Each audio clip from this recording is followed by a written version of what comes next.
What would you do if you felt called to something greater, but the people closest to you refused to let you follow it? In the early 1800s, one young woman believed she had a calling from God, to become a nurse. But her family was wealthy, and in their world, nursing was considered dirty, disgraceful, even unthinkable. They tried to stop her. They forbade it. But she refused to give up, and what she did next would change healthcare forever. Let's turn the clock back to 1820 and discover how Florence Nightingale became one of the most famous nurses in history. Florence Nightingale's story isn't just about becoming a nurse. It's about defying her family, surviving a brutal war, and transforming hospitals from places people feared into places that could actually save lives. She would walk through disease, death, and resistance, and even when illness nearly destroyed her, she refused to stop. This is the story of how one woman changed the world without ever asking for permission. Florence Nightingale was born on May 12, 1820, in Florence, Italy, a city that would later give her her name. She was born into a life of wealth and privilege. Her father, William Nightingale, was a well-educated landowner, and her mother, Fanny, came from a successful and socially active family. Together, they expected their daughters to live comfortable, respectable lives within high society.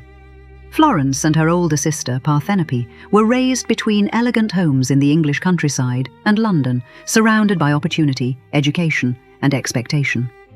But from an early age, Florence Nightingale was already beginning to question the life expected of her, and the path she would choose would challenge everything her world believed to be proper. But from an early age, Florence was different. While her world revolved around social gatherings and status, she was already beginning to question the life laid out before her, drawn instead towards something deeper, something with purpose. Florence Nightingale and her sister Parthenope were first educated by governesses. At 12, their father took over their instruction, emphasizing discipline, accuracy, and serious study. Under his guidance, Florence learned history, mathematics, and writing, and read widely.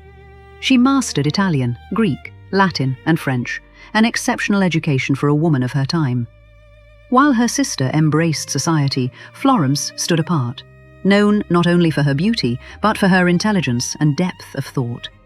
Her education gave her the tools, but not yet the path for the life she was meant to lead. From an early age, Florence Nightingale developed a lifelong devotion to writing. She preserved letters, diaries, notes, drafts, and revisions, often refining the same phrases again and again. By the time of her death, papers filled nearly every corner of her home at 10 South Street, hidden in drawers, behind furniture, and even inside piano stools. In 1895, she remarked that she had written enough letters to cover Australia. Her papers are now spread across the British Library, Claydon House in Buckinghamshire, the London Metropolitan Archives, and more than 200 collections worldwide, making her one of the best documented figures of the Victorian era. Though she briefly requested in her 1896 will that her papers be destroyed, she later reversed the decision, leaving them to her cousin, Henry Bonham Carter. Writing was essential to her inner life. Even during illness, she asked for pen and paper to steady herself. A compulsive autobiographer, she began recording her memories between the ages of 8 and 10 as part of a French exercise. Though encouraged to pursue writing professionally, she believed feelings should be distilled into actions which bring results. About 14,000 of her letters survive, from her first at age 7 in 1827 to her final correspondence shortly before her death in 1907. Her words did more than record her life. They helped shape the ideas that would change it. Interesting fact: Helena Bonham Carter. If the name Henry Bonham Carter sounds familiar, you may have heard of Helena Bonham Carter. She is a British actress, known for her many roles in numerous movies and shows. Sweeney Todd, A Room with a View, The King's Speech, Howard's End, Charlie and the Chocolate Factory, and Corpse Bride, to name just a few. She is the first cousin 3 times removed of Florence Nightingale. Florence's mother, Fanny, was the sister of Joanna Smith, who married John Bonham Carter, Helena's great-great-grandfather. Although Florence Nightingale enjoyed wealth and refinement, her teenage years were marked by deep unhappiness. Her relationship with her sister, Parthi, brought more anxiety than comfort. They loved one another, yet Florence longed for something more, a life with purpose beyond social expectation. Parthenope, in turn, often envied Florence's beauty, wit, and intellect. Their mother saw Parthenope as the more normal daughter, social, practical, and at ease in domestic life. Florence, by contrast, was her father's favourite, though even he struggled with her intensity. She was often withdrawn, retreating into an inner world she called dreaming. She feared being unlike other people, yet her emotions ran deep. Unlike her family, she found little joy in parties and celebrations, feeling such a life merely flitted time away. On February 7, 1837, everything changed. Florence experienced what she would later call a divine calling from God. She believed she had been summoned into service, though its purpose would remain unclear for 16 long, frustrating years. That same year, the family travelled to Italy in a grand coach designed by her father. While others delighted in society, Florence observed. She recorded distances, arrival times, laws, and living conditions. Even as she attended operas in Florence and gazed over the Arno River, her mind remained fixed on order, facts, and meaning. In 1838, in Paris, she met Mary Clark, outspoken, unconventional, and fiercely independent. Through her, Florence entered a lively world of salons, art, and conversation, exactly the life her mother hoped would lead to marriage. But Florence remained unchanged. By 1839, back in England, she and her sister were presented at court. They glimpsed Queen Victoria, travelled between estates, and fulfilled every expectation placed upon them. Yet something inside Florence was shifting. She began slipping away from dinners to care for the sick, within the household and nearby. The pull toward service grew stronger.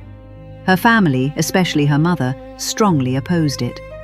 As her inner calling clashed with her outward life, Florence withdrew further. At gatherings, she seemed distant, lost in thought. Her mother grew alarmed, fearing something was wrong, but too ashamed to speak of it.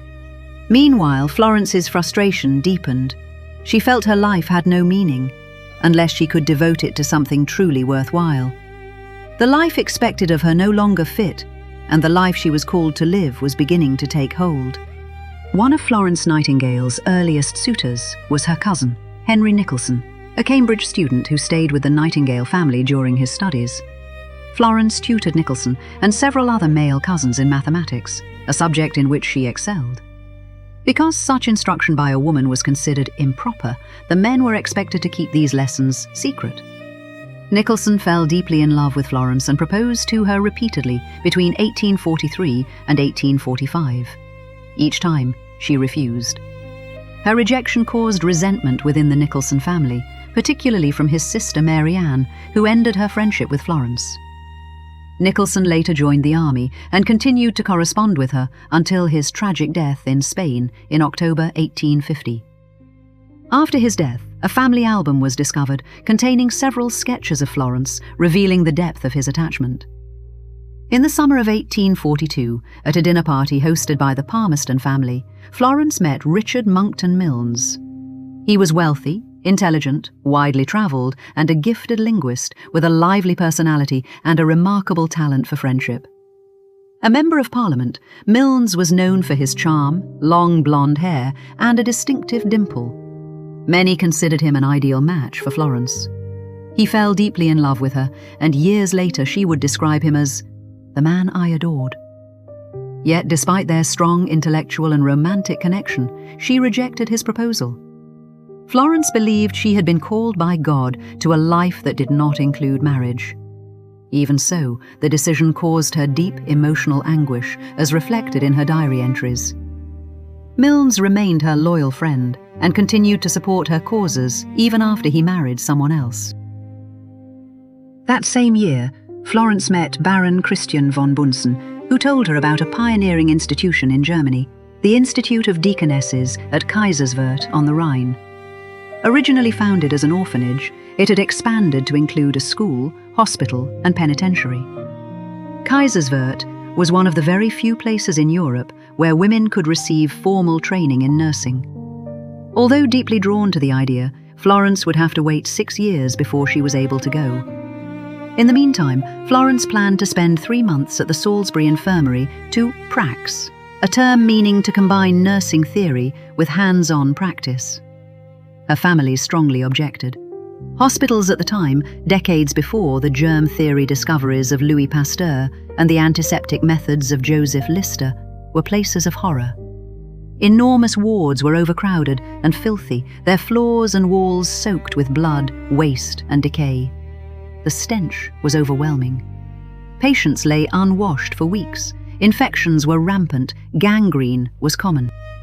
Crushed by frustration, Florence sank into despair, writing, "I cannot live.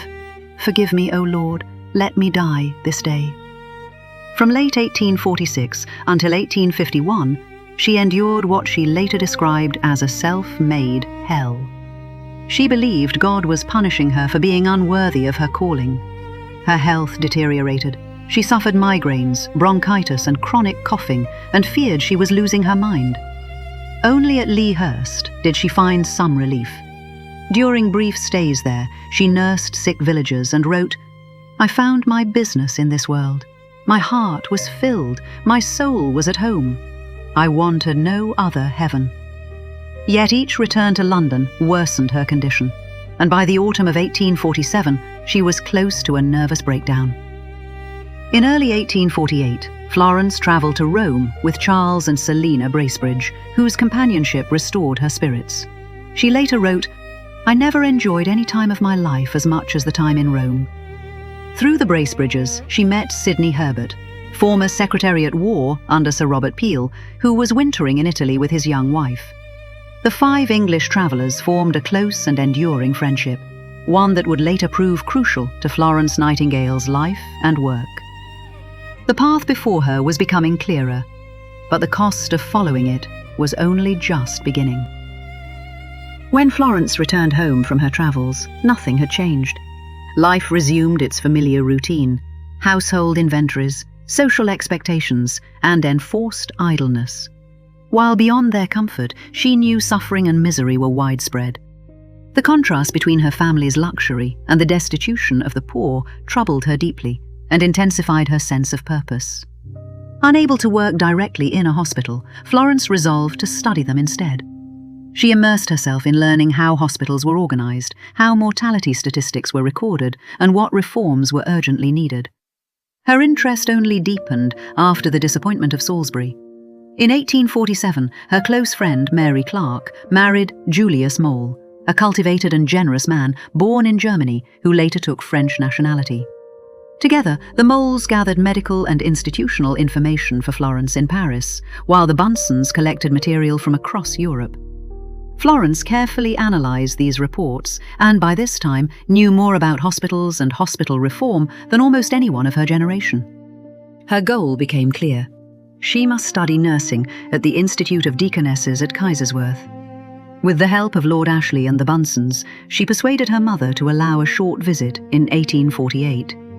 However, political unrest across Europe derailed the plan, and the family retreated instead to Malvern.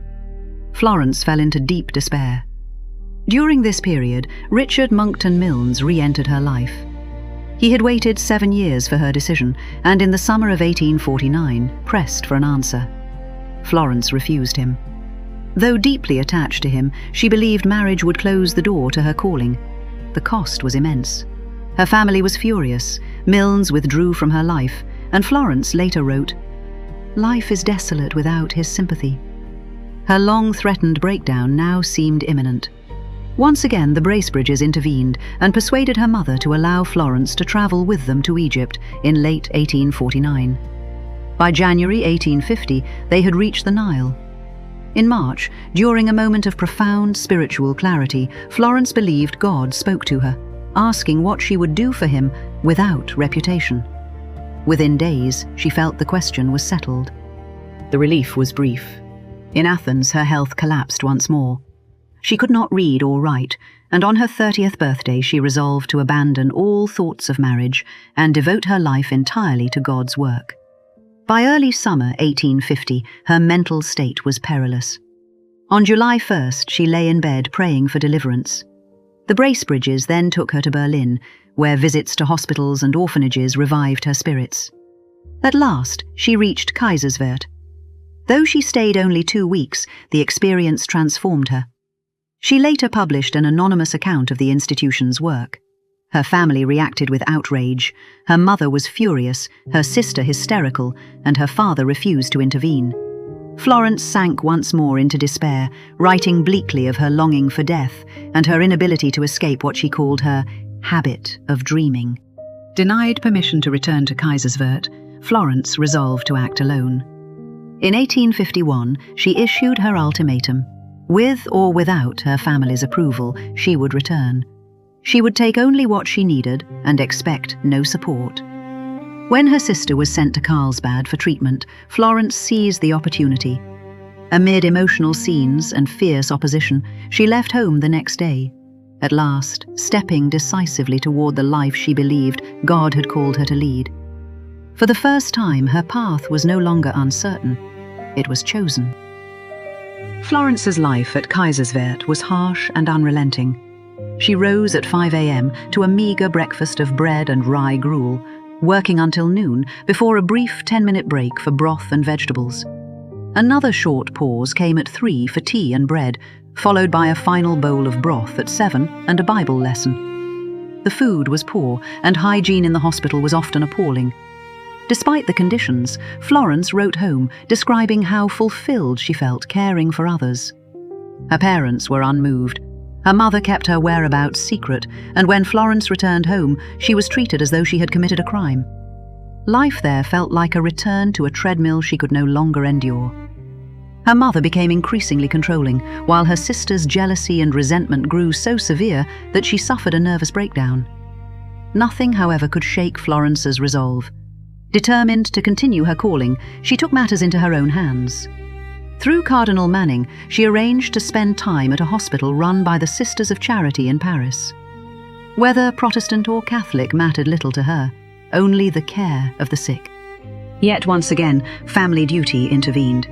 A great-aunt fell ill, and Florence nursed her until her death. "It has been a baptism of fire," she wrote at the end of the year. In February 1853, she finally travelled to Paris with her cousin Hilary, staying with the Moles and spending a short period with the Sisters of Charity. But news soon arrived that her 95-year-old grandmother was dying. Florence returned at once to nurse her through her final days, later writing that she was grateful she had been there to ease her passing. In April 1853, a turning point arrived. The Institute for the Care of Sick Gentlewomen in London needed a superintendent. Florence's friend Elizabeth Herbert put her name forward, and the committee approved.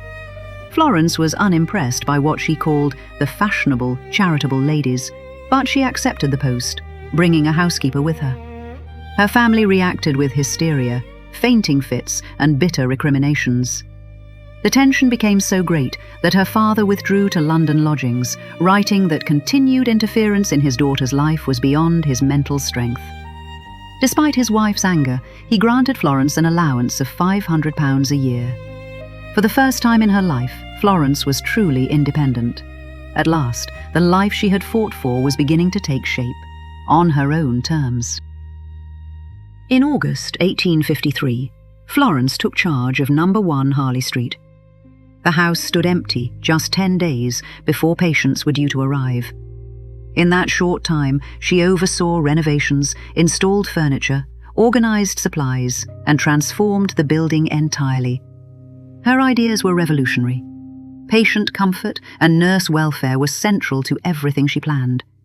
She introduced bell systems that allowed nurses to see who had rung, reorganized meal delivery, and implemented bulk purchasing to cut costs. Jam was made in-house for a fraction of the usual price. Curtains, bed covers, and furnishings were designed for cleanliness and practicality. She overhauled the diet, saving the committee £150 a year, and combined staff roles to improve efficiency. Florence insisted that all sick and poor women be admitted, regardless of denomination. Though the committee preferred only Church of England patients, a compromise was reached. Florence personally ensured that religious visits were handled with dignity and order. Trained nurses were almost non-existent, and doctors were often uncooperative, particularly when it came to discharging patients. The burden fell squarely on Florence, but she carried it willingly. Patients adored her, sending letters and cards in gratitude. The work was exhausting, but she thrived. By December 1853, she wrote, "I am now in the heyday of my power." In 1854, when cholera swept through the slums of Soho, Florence volunteered to help. At the Middlesex Hospital, she nursed dying prostitutes and injured drunkards, sometimes working 48 hours without rest, holding patients as they died. When the epidemic finally subsided, she took a brief rest at Lea Hurst. It would not be her last trial, but it proved she was ready for what lay ahead. A far greater test was coming, one that would change not only her life, but the world.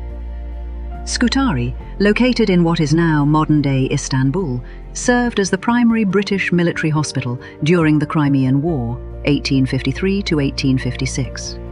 When Florence Nightingale arrived in 1854 with her team of 30 nurses, she encountered horrifying sanitary conditions. Disease, not battle wounds, was the leading cause of death among soldiers. The hospital, hurriedly converted from army barracks, was overcrowded, filthy, and severely undersupplied, lacking even basic necessities such as soap, clean linens, and towels. Poor ventilation and contaminated water fueled outbreaks of typhus, cholera, dysentery, and other infections. At its worst, the death rate reached nearly 42%. Interesting fact: the Crimean War. Who fought? Russia, led by Tsar Nicholas I on one side, against the Ottoman Empire, supported by Britain, France, and Sardinia, which joined in 1855, on the other. What was it about? The weakening Ottoman Empire left its territories vulnerable. Russia sought access to the Mediterranean and greater influence over Orthodox Christians living under Ottoman rule. The Ottoman Empire resisted, and Britain and France joined to maintain the balance of power. The conflict was fueled by both religious tensions and political rivalry. What was the outcome? The war culminated in the Allied capture of Sevastopol in 1855. It ended with the Treaty of Paris in 1856, which limited Russian power in the region. Present-day relevance. The Crimean Peninsula remains strategically important today. It continues to play a key role in regional conflicts, including Russia's ongoing war in Ukraine. Though Florence had come to help, she faced resistance from army physicians. After 5 days, Nightingale was granted authority to act. She set in motion rigorous cleaning protocols, improved ventilation, secured access to clean water, ensured proper nutrition, and reorganized medical supplies. She used statistical analysis to demonstrate that sanitation, not merely medical treatment, was the key to survival. These reforms dramatically reduced mortality and laid the foundation for modern nursing and hospital practices. Nightingale's tireless nighttime rounds, caring for wounded soldiers by lamplight, earned her the enduring title, the Lady with the Lamp.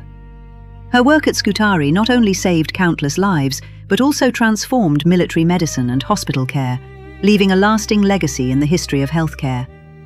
In the midst of chaos, Florence Nightingale didn't just save lives, she changed the future of medicine forever. The man responsible for British Army medical services was Dr. John Hall.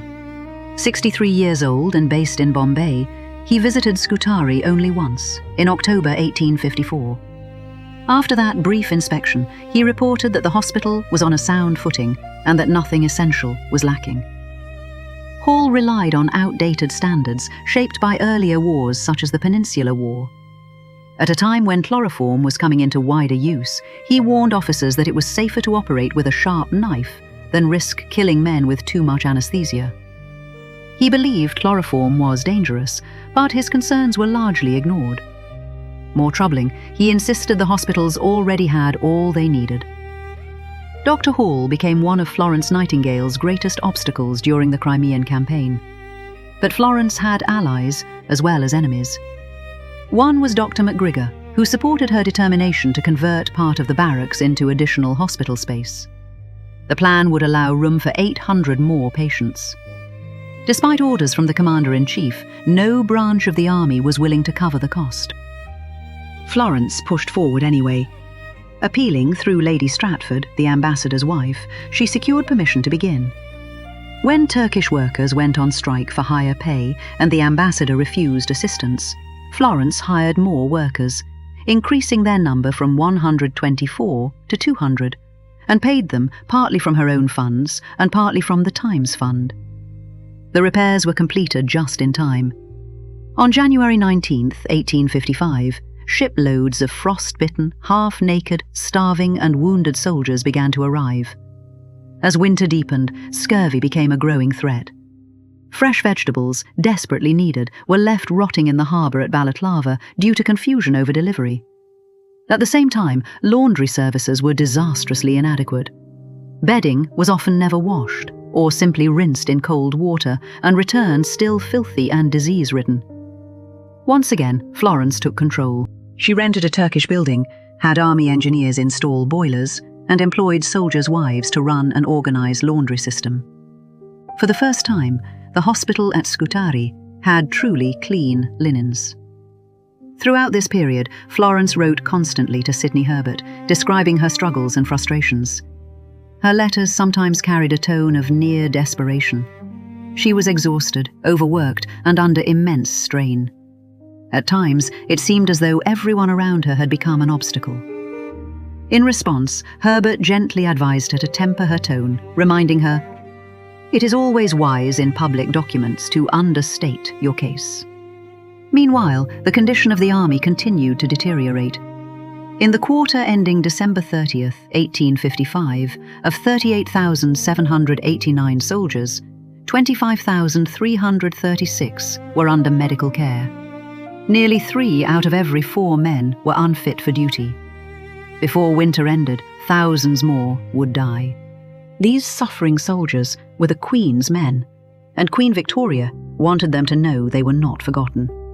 She sent a message expressing her deep concern, asking Nightingale and her nurses to tell the wounded that no one admired their courage more than she did. Day and night, she and the prince thought of their troops. The message was read aloud, and the men were deeply moved. When asked if the Queen could do anything more, Florence pointed out a harsh reality. Soldiers' pay had been reduced from 9 pence a day to just 4.5. The Queen acted, and the pay was restored. Surrounded by resistance, Florence Nightingale proved that even in war, leadership, not rank, could change the course of history. In 1855, Florence wrote, "Calamity, unparalleled in the history of calamity." As the year began, more men filled the hospital than ever before, following the brutal fighting around the Black Sea ports, particularly the siege of Sevastopol. Most were not wounded, they were sick. Malnutrition, scurvy, frostbite, cholera, and dysentery spread rapidly through the overcrowded wards. Soon, even surgeons, orderlies, and nurses began to fall ill. 4 surgeons died within just 3 weeks. Florence worked without rest, sleeping little and never stepping away. The soldiers came to see her as almost angelic. The winter was bitterly cold, and the hospital stoves were nearly useless. Requests, demands, and crises poured in without end. All night long, a light burned in her room. She wrote constantly, letters, reports, and plans, pushing for reform in hospital administration and the entire military medical system. No matter how exhausted she was, Florence never missed her nightly rounds, walking the corridors crowded with suffering men. She spoke to them, touched them, and comforted them as best she could. That winter, she later estimated, she witnessed over 2,000 deaths. Some soldiers were said to kiss her shadow as she passed. And yet, despite their pain and misery, the men grew quiet in her presence, speaking no harsh words when she was near. In the darkest days of war, Florence Nightingale became something more than a nurse. She became a symbol of hope. In February 1855, the British government fell, and Sidney Herbert left office. He was replaced by Lord Panmure.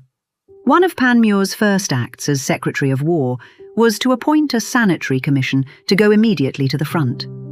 This was no ordinary investigation. The commission was instructed not only to report on conditions, but to take immediate action, to identify what was wrong, issue orders, and ensure those orders were carried out daily until the work was complete. It is widely believed that Florence helped shape these unusually urgent instructions, working through her ally Lord Shaftesbury, who strongly supported the commission's creation. The commissioners arrived at Scutari in March 1855, and they did not hesitate. They cleared and flushed open sewers clogged with human waste. Hospital walls were scrubbed and lime-washed. Wooden platforms, used as beds by both patients and rats, were torn out and destroyed. The water supply was found to be contaminated, flowing over the rotting carcass of a horse, and was immediately corrected. The courtyard was cleared of the remains of 26 dead animals, along with tons of accumulated filth and rubbish. The results were immediate and dramatic. The mortality rate began to fall at once, yet the crisis was far from over. During the winter of 1855 to 1856, more than 10,000 soldiers died. In those brutal months, the vast majority of deaths, all but about 1,200, were from preventable diseases, not battle wounds. But the tide was turning. As Florence later declared, the work of the Sanitary Commission had saved the British Army in the Crimean War. By early summer, the mortality rate at Scutari had dropped from 42% to just 2.2%. What once was a place of death had become a place of healing, proving that sanitation could save more lives than medicine alone. On February 24, 1855, the image of the Lady with the Lamp first appeared as an engraved illustration in the Illustrated London News, a newspaper founded in 1842. It quickly became one of the most iconic and enduring images of the nursing profession, a depiction of Florence Nightingale making her nighttime rounds through the wards at Scutari, carrying a lamp through the darkness. The image spread rapidly, becoming part of her growing legend. It was more than a portrait, it was a powerful symbol. Florence came to represent compassion, strength, and a new vision of womanhood grounded in service and faith. To the soldiers, she was something even more personal. They called her their guardian angel. In the darkness of war, one small light became a symbol the world would never forget. By May 1855, Florence was struck by extreme fatigue and a dangerously high fever. The illness lasted for 2 weeks, leaving her so weak she could barely speak above a whisper or feed herself. Doctors diagnosed her with Crimean fever. Even after returning to England, her suffering continued. She struggled with insomnia, nervousness, irritability, and depression. She lost her appetite and developed a deep fear of failure. In September 1857, she collapsed and declared herself an invalid, retreating to her home for the next 30 years. Historians now believe she suffered from brucellosis, a serious bacterial infection likely caused by contaminated dairy. Though rarely fatal, it can become chronic and debilitating. Florence endured lasting weakness, joint and muscle pain, and severe weight loss. Yet even in illness, she refused to stop working. From her bedroom, now her command centre, she led sweeping reforms in healthcare. She went on to write more than 200 books, reports, and pamphlets, including her most famous work, Notes on Nursing.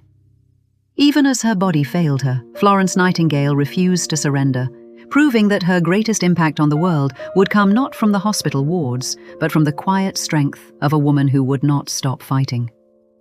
Confined to her room, she turned weakness into power, reshaping the future of healthcare without ever leaving it. After the Crimean War, Florence Nightingale transformed nursing forever. Though often bedridden, she became a driving force behind sweeping healthcare reforms, using data and statistics to improve sanitation and patient care. Florence Nightingale used groundbreaking statistical charts to prove that far more soldiers died from disease than from battle wounds, powerful evidence that drove urgent sanitation reform. She championed clean air, proper drainage, light and hygiene as essential elements of hospital design. Her detailed reports led to the creation of a royal commission, which brought sweeping reforms to army healthcare, improving ventilation, sanitation, and nutrition. Her work captured national attention, helping to elevate public health as a major concern. The changes she inspired extended beyond the military, influencing civilian hospitals and promoting healthier living for the general public. Despite her illness, Florence remained relentless. She wrote thousands of letters, advising leaders and pushing for reform, not only in healthcare but also in women's rights, better conditions in India, and more humane treatment for all. From 1857 onward, Florence Nightingale was intermittently bedridden. Despite her illness, she remained remarkably productive and continued her work in social reform. During these years, she made pioneering contributions to hospital design, with her ideas spreading across Britain and around the world. Working from her home, she continued to advise on healthcare practices and influence decision-makers. In her later years, her output slowed. She wrote far less, as declining health, partial blindness, and mental fatigue took their toll. Yet even then, she remained engaged with current affairs and continued to follow the issues she had spent her life fighting to improve. In 1860, Florence Nightingale established the first secular nursing school at St Thomas's Hospital in London. Her goal was clear: to transform nursing from a poorly regarded job into a respected profession. Funded by public donations after the Crimean War, the school set a new standard for training and discipline. The first nurses graduated in 1865 and began work in institutions such as the Liverpool Workhouse Infirmary. For the first time, the sick, poor were cared for by trained professionals rather than untrained labourers. Before this, nursing was often seen as low-status work, commonly done by women with few other options and burdened by a reputation for poor conditions and lack of discipline. Florence Nightingale changed that image, raising standards, expectations, and respect for the profession. Her influence extended far beyond Britain. During the American Civil War, her methods inspired reforms in field medicine, and her ideas helped shape the work of the United States Sanitary Commission. Through her writings, leadership, and relentless determination, Florence Nightingale became a global voice for modern medicine. In 1877, Linda Richards met Florence Nightingale at her home in London after corresponding with her for some time. Richards studied the Nightingale system at 2 London hospitals, receiving formal training based on Nightingale's methods. She returned to the United States as America's first professionally trained nurse, bringing with her the knowledge and discipline needed to establish high-quality nursing schools. Richards went on to become a pioneering force in nursing, helping to shape the profession in both the United States and Japan. Florence Nightingale's impact reached across the world. Her methods spread internationally, setting new standards for patient care and hospital design. She helped transform nursing into a respected profession and revolutionized healthcare through the use of statistics. Her achievements were especially remarkable at a time when most Victorian women were denied higher education and professional careers. Throughout her life, she received many honours. In 1883, Queen Victoria awarded her the Royal Red Cross, making her its first recipient. In 1904, King Edward VII appointed her a Lady of Grace of the Order of St John. In 1907, Florence Nightingale became the first woman to receive the Order of Merit, one of Britain's highest honours. The following year, she was granted the Honorary Freedom of the City of London. Her legacy also lives on in the Nightingale Pledge, a modern version of the Hippocratic Oath for nurses, inspired by her work and principles. Today, her influence is still recognised around the world. International Nurses' Day is celebrated on her birthday, May 12th, honouring the woman who forever changed healthcare. Her legacy is not just remembered, it is lived every day in hospitals and homes around the world. Her work during Crimean War laid the foundation for modern nursing and hospital administration. The barracks still stand there, with a museum dedicated to Florence Nightingale, and a cemetery holds the bodies of the soldiers who died there. Florence Nightingale died at home on August 13, 1910, passing away in her sleep. She was 90 years old. Florence Nightingale began her journey in privilege, but chose a life of purpose. She walked into places others feared, stood firm when the world pushed back, and gave everything she had to people she would never meet again.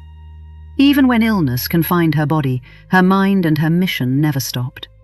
From hospital wards to a quiet bedroom, she changed the way the world understands care, compassion, and science.